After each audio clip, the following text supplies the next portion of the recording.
இட்லி கடை படத்தோட ரிவ்யூ தான் இந்த வீடியோவில் பார்க்க போகிறோம். இட்லி வெந்திருக்கா வேஸ்ட்டாக போச்சா அப்படிங்கிறத பார்ப்போம். தனுஷ் அவர்களே வந்து டைரக்ஷன் பண்ணி நடிச்சிருக்கிறாரு. ட்ரைலரில் நம்ம பார்த்தோம்ல, அதுதான் இந்த படமே. அதாவது நிறைய ப்ரெடிக்ஷன் பண்ணோம், சத்யராஜ், அருண் விஜய் இது மாதிரிலாம் பண்ண போகிறாங்க. ஆனால் ஒரு பயம் இருந்தது. என்னென்னா இந்த படம் ஏதாவது ஒரு வகையில் அன்னபூர்ணி படம் மாதிரியோ இல்லை தலைவன் தலைவி மாதிரியோ ஆகிடுமோ அப்படிங்கிற ஒரு பயம் இருந்ததில்ல. அது மாதிரி எதுவுமே இல்லைங்க. கம்ப்ளீட்டாக வந்து இது வேறு ஒரு இட்லி கடை, ஒரு தனி சப்ஜெக்டாக இருக்குது. நான் கூட இந்த சத்யராஜ், அருண் விஜய் இவங்கெல்லாம் வரும்பொழுது நான் நினச்சேன், ஆஹா இது ஏதோ ஒரு கார்ப்பரேட் மாதிரி கொண்டு போக போகிறாங்கடா, இது நான் அரைச்சமாகவே அரைக்க போகிறாங்கடா அப்படின்ன மாதிரி ஆடியன்ஸுக்கு திகட்ட போகுதுடா, அடுத்த ஒரு வாரம் இந்த இட்லி கடை படத்தை வச்சு செய்ய போகிறாங்க, கிரிஞ்சாக போகுது அப்படின்னு நினச்சேன். ஒரு டைரக்டராக தனுஷ் மீண்டும் ஜெயிச்சிருக்கிறாரு, படத்தை காப்பாற்றிருக்கிறாரு அப்படின்னே சொல்லலாம். சரிங்க, என்னதான்ப்பா கான்செப்ட்டு? ஒன்றும் இல்லைங்க, சத்யராஜ் அவர்கள் ஒரு பெரிய ஒரு இதுவாக இருக்கிறாரு. ஒரு குக்கிங் கம்பெனி மாதிரி ஒரு கம்பெனியை வந்து ரன் பண்ணுறாரு, ஒரு பெரிய பிஸ்னஸ் மேனு. அதே மாதிரி அருண் விஜய் அவர் வந்து பார்த்தோம்னா அவர் சத்யராஜுக்கு பையனாக வராரு. இந்த படத்தில் உண்மையாக சொல்லணும் அப்படின்னா தனுஷ் சும்மா ஒரு அப்பாவே ஒரு கேரக்டரை வந்து எடுத்து பண்ணியிருக்கிறாரு அவருன்னு சொல்லலாம். இந்த படத்தோட ஹீரோன்னு பார்த்தா அருண் விஜய் தான். அருண் விஜய் தான் இந்த படத்தில் ஒரு பெரிய ப்ளஸ். அருண் விஜய் அவரோட கேரக்டர்லாம் நீங்கள் பார்த்தீங்கன்னா சட்டையை பிடிச்சா அப்படியே அருண் விஜய் அப்படியே கழுத்தை பிடிக்கணும் போல் இருக்கும். அந்தளவுக்கு வந்து ஒரு இரிட்டேட்டிங் ஃபெல்லோவாக வந்து பண்ணியிருக்கிறாரு. சூப்பர், அதுதான் இந்த படத்தோட பலம். ஒரு வில்லனுக்கு என்ன தேவையோ அதை பண்ணியிருக்காரு. என்ன இருந்தாலே விக்டர் கேரக்டர்லாம் மிரட்டியிருப்பார். இதில் கொஞ்சம் வேறு மாதிரி ஒரு ஸ்டைலிஷாக பண்ணியிருக்காரு. ஸோ ஷாலினி பாண்டே அப்படிங்கிற நடிகை அருண் விஜய்க்கு தங்கச்சியாக நடக்கிறாங்க. ஷாலினி பாண்டே, தனுஷ் இவங்க 2 பேருக்கும் ஒரு லவ் வருது. இதில் என்ன ஒரு ட்விஸ்ட் அண்ட் டர்ன்ஸ், இவங்க 2 பேருக்கும் கல்யாணம் நடந்துதா, இதில் என்னென்ன ஒரு சேலஞ்சு அப்படிங்கிறத ஃபர்ஸ்ட் ஆஃப் ரொம்ப அழகாக சூப்பராக கொண்டு போயிருக்காங்க. இதில் வந்து சமுத்திரகனி வராரு. கிட்டத்தட்ட ரஜினி முருகன் படத்தில் ஒரு சேட்டை பண்ணுவார் பார்த்தீங்களா, அந்த மாதிரி அவர் ஒரு சின்ன ஒரு வில்லன் மாதிரி வந்துட்டு போகிறாரு. அப்படியே ஃபர்ஸ்ட் ஆஃப் வந்து ஜாலியாக போகுதுங்க, சூப்பராக போகுது. கௌஷிக் குறுக்க இந்த கௌஷிக் வந்தா அப்படிங்கிற மாதிரி கௌஷிக் அப்படிங்கிறவர் இந்த படத்தில், கிரண் கௌஷிக் சினிமாட்டோகிராஃபி, ஒரு அழகான சப்ஜெக்ட். பவர் பாண்டியில் இந்த படத்தோட கண்டென்ட்டை பாராட்டே ஆகணுங்க. ஏன்னா பவர் பாண்டியில் ஒரு அருமையான ஒரு கண்டென்ட்.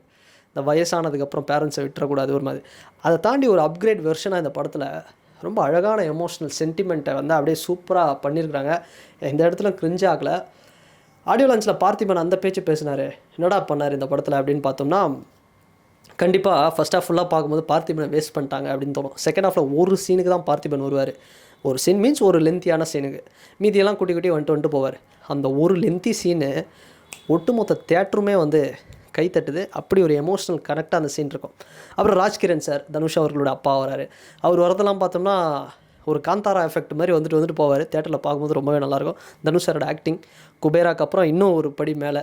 அருண் விஜய் கிட்ட அடி வாங்குறதெல்லாம் எதுக்குடா இந்த மனுஷன் இவ்வளோ பெரிய மாஸ் ஹீரோ, நல்லா எல்லோரையும் அடித்து ஜாலியாக ஒரு மாஸ் படம் பண்ணிட்டு போகலாமே.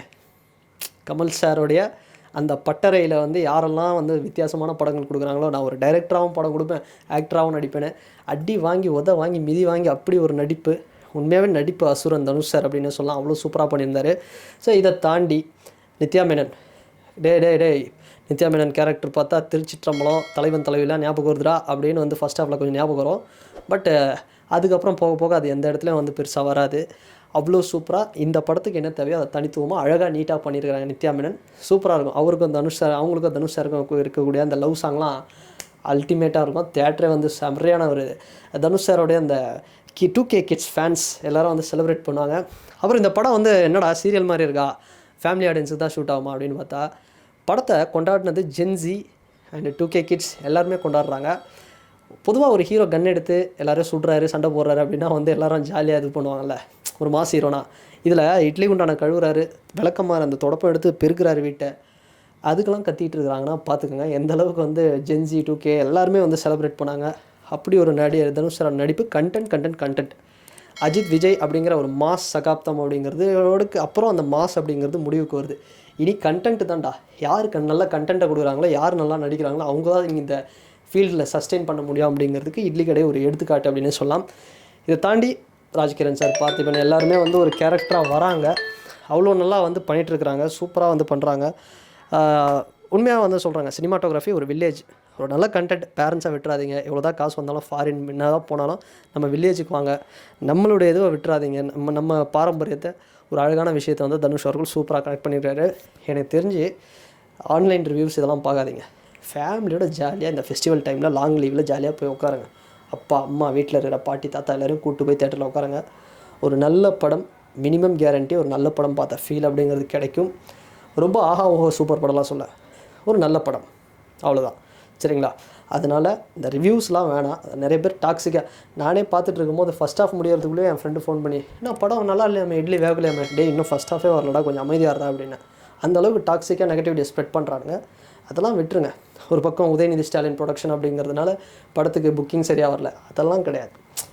நம்ம அரசியலும் சினிமாவும் ஒன்று சேர்க்கணும். தனுஷ் அவர்களுடைய எழுத்து, டைரெக்ஷன் அது வேறு மாதிரி பண்ணியிருக்காரு. எனக்கு என்னென்னா சூப்பராக பண்ணியிருக்காரு தனுஷ் சார். ஒரு இந்தியாவின் ஒரு முக்கிய 10 நடிகர்கள் அப்படிங்கிறதும் தாண்டி முக்கிய இயக்குனர்கள் லிஸ்ட்லேயும் தனுஷ் சார் வந்து இன்னும் ஃப்யூச்சரில் வருவார். ஸோ ராயன் மாதிரி ஒரு ஸ்கிரிப்ட்டு, இங்கே ஒரு வேண்டுகோள் என்னென்னா அஜித் சார் மாதிரியான ஒரு நடிகருக்கு இவர் ராயன் மாதிரி ஒரு ஸ்கிரிப்ட் பண்ணணும், இல்லை வேறு மாதிரி கூட ஒரு நல்ல ஸ்கிரிப்ட் பண்ணலாம், எப்படி வேணால் பண்ணலாம். ஸோ அந்தளவுக்கு வந்து சியான் விக்ரம், சூர்யா சார் இவங்களெல்லாம் வச்சு தனுஷ் சார் டைரக்ஷன் மூலிமா வேலை வாங்கலாம்.